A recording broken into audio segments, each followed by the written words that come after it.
When you first see this creation, the story does not begin on the staircase. It begins in the back room. Behind the scenes, before the lights are turned on, and before the cameras start flashing, the final touches are being made.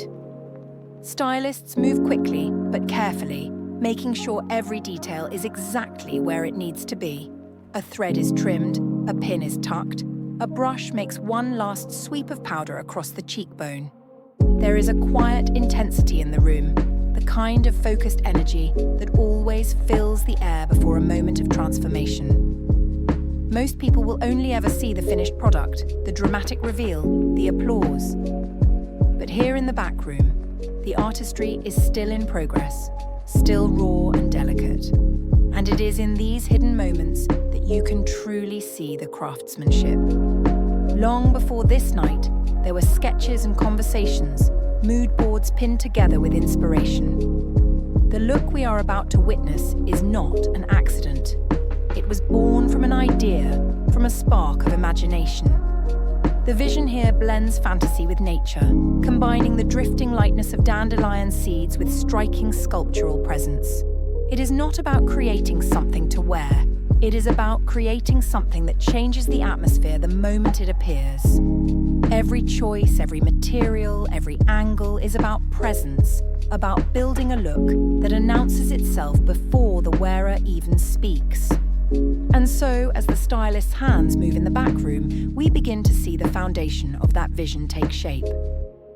The hair rises first, and what you see is not simply styling. What you see is engineering. Braids are woven around a hidden framework, each layer adding strength, each twist adding height. The structure rises like architecture, an impossible tower of hair that defies gravity but never looks heavy. And scattered throughout are feather-like tufts, soft and delicate, placed one by one. They look like seeds floating on a breeze, like something alive, as though the slightest exhale could send them drifting away. It is meticulous work, the kind of work that takes hours, even days. And yet, when you see it finished, it appears effortless, like it was always meant to exist this way. Now the garment begins to emerge, first in fragments. The bodice laces tightly, like armor, wrapping the wearer in strength and structure. It does not simply fit the body, it anchors the look, holding space for the sculptural elements still waiting. Draped fabrics fall in layers, swaying softly when the model shifts. Even backstage, unfinished, it feels monumental. You can see that this is more than clothing. It is a frame, a foundation for something larger. The details grow richer as the process continues. Each seam is intentional, each thread is placed for a reason. The bodice holds with strength, but strips of fabric extend outward with movement, contrasting against its rigidity. The conversation between structure and softness becomes clear. And then the face, painted not as an afterthought, but as the centerpiece of the vision. Golden arcs of eyeliner extend the eyes skyward. Rhinestones catch the light, tiny stars flashing with each blink. The model's skin becomes the canvas, the makeup the frame, the garment the stage. Hours of handwork across different disciplines come together here. Hairstyling, sewing, structural design, makeup artistry, all woven into one whole. And then comes the shift. The backroom fades. The door opens. The staircase appears. The quiet, hidden labor of the backstage transforms into the spectacle of the reveal. The model steps forward, the piece fully alive at last. Her stance is deliberate. One leg forward, shoulders squared, gaze lowered with strength and control.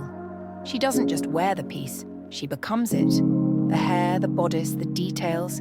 Each element that was once a separate task in the backroom now speaks together as one. And then, only now, the full outfit is seen. The shoulder structure rises and expands, wings of sculpted frames unfurling into the air. They curl and arch with precision, delicate but strong, like threads of silk stretched into form. The effect is immediate.